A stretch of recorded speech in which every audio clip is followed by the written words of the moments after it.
Hi, welcome on today's podcast on Innovation Talks with Ajay. I'm your host, Richa Kant, and we're going to talk about personal branding on LinkedIn. Welcome to today's podcast. Nice to have you here. Thanks, Richa. I think looking forward to it. So, the first thing that I would want to understand from you is why does a personal brand even matter in today's world? I think, Richa, I would want to respond to it in 2 points. Whether it's personal or any, why does brand matter is the question first, right? And a very close friend once told me that why does a brand matter? Because I think before even people start interacting with the product or interacting with the service, they start interacting with the brand.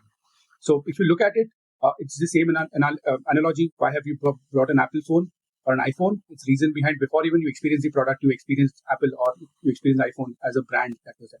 Okay. Now, kind of taking it this analogy to my point two, which is to the personal side of it, the same situation. You might be a startup founder, you might be in the professional services, you might be a senior leader in an organization. Today, people want to, and the same thing, people want to experience, before they experience you as a person, they would want to experience you as a brand. What do you stand for? Who you are? What is your point of view on things? What's your thought leadership? And that's precisely why I think that personal branding is as important as any other brand. So, if not today, every person will someday have to invest on their personal brand, is what I think. Great. That's very thoughtful. So, a lot of colleagues and friends from the industry reach out to us and say, how do we differentiate ourselves, especially on LinkedIn, because it's become a clutter? How do you differentiate is the key concern that people would have. I think interesting. So first, before even we go to LinkedIn, I think I would want to say 2 points on this as well. Before even you choose a platform, LinkedIn is a platform for you to make your personal brand stand, right? What I feel is that there are two things that one, people, even if when they kind of get triggered to that, I would want to build a personal brand, they do not have a purpose to build a personal brand. What's your purpose? What is that you really want the audience to know about you? What do you want how do you want the audience to see you? What do you stand for? That's one point that is missing. So before even you go to the platform, that's one point. Second, if you've decided that LinkedIn is my platform, I think a lot of people use or think of LinkedIn as their resume. It is not a resume. Yes, it's absolutely. a dynamic platform to tell your story.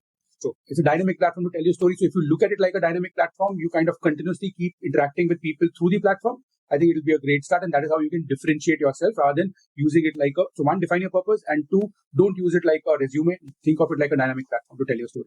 Got it. So the $1,000,000 question would be, how does one do it?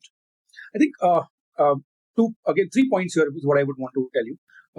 First, absolutely, if you want to look at doing, and you've decided LinkedIn is your platform, before even you decide that, define what's your purpose. Two, then look at where's your audience for that purpose. Yeah. Where's the audience who want to really listen to you on that particular content? Suppose, example, if you're a professional services firm or if you're a professional service expert, and you're offering some advice or advisory services to your clients, or if you're wanting people to know about that. So if your audience is sitting on LinkedIn, then LinkedIn is your platform. So decide that. Number two, then start building up your platform like a story. Be authentic about, they should know what's your entire story, how have you shaped up into whatever you are today, what has made you, what is your expertise, all of that comes in. Point number three is, again, I've seen a lot of people doing this, that once you've starting is the easiest part of it. The difficult part of it is to maintain the discipline. It's a daily discipline. Like you have food every day, like you brush your teeth every day. It's that you have to post your stories every day. And that's how people will start recalling you. People will start remembering you. And that's how you build your entire brand. That's the way that I think you can start. Amazing. That's extremely helpful. So I think the next thing that comes to my mind is, if I'm a newbie and I want to start, what do I do today? I think if you want to absolutely start today and you've not done anything till now, I think first and the foremost thing is define your purpose. And how do you define your purpose? It's, just to make you visualize it, just look at it as three intersecting circles. Okay. Circle one says what comes from my heart is what's my purpose? What do I really want? What does connect to me? And what is that I want to tell to the world? That is one. Second is, what am I great at? Which means there's an expertise that I have. There's something that I have through which I can deliver value. Got it. And third is about, is there an audience for it? Is there someone who's really looking out for this? Got it. Once you have these three things sorted and you have something at the center, I think that's your starting point. And then I think platforms, delivery can be sorted more easily. Amazing. Thanks, Ajay. This was extremely valuable. And I hope people listening to us today would get something in return. Look forward to connecting with the audience again. Thank you so much for your time. Thanks so much, Richa. Thank you.